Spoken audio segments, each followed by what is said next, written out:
Pas nënshkrimit të marrëveshjes me udhëheqësin e shoqatës Jetimat e Ballkanit Halil Kastrati, kryetari i komunës së Prizrenit Shaqir Tota i tha se fal bashkëpunimit të frytshëm dhe të vazhdueshëm me drejtuesit e kësaj organizate, po jetësojmë një projekt të rëndësishëm që do t'ua lehtësojë jetën të qytetarëve në nevojë në një hapësirë prej mbi 7000 metër katror dhe me një kosto për rreth 5 milionë euro, tha ai.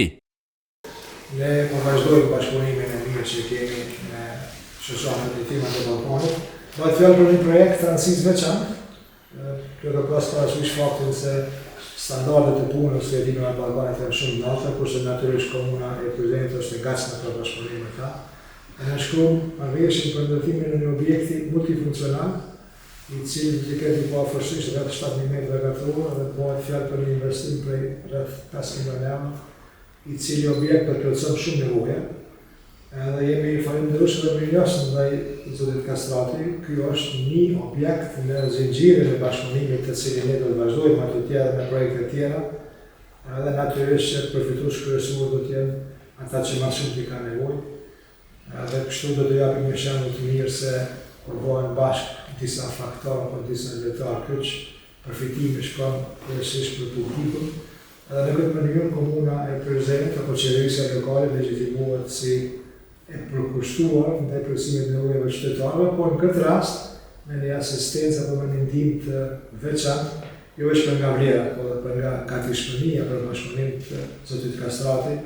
Ndërkaq drejtuesi i organizatës Jetimat e Ballkanit Halil Kastrati tha se ndjehemi jashtëzakonisht të lumtur që po fillon realizimi i kërkesës sonë të kahmotshme për ndërtimin e një kompleksi të tillë, duke e quajtur si mega projekt ku përfshihet qendra ditore për të moshuar, kuzhina humanitare për student, amfiteatri për ngjarje kulturore, si dhe aty do të vendoset selia qendrore e shoqatës, njoftoi ai, si dhe ka falendëruar të gjithë ata që kanë mundsuar që të bëhet një qendër e tillë multifunksionale në qytetin e Prizrenit.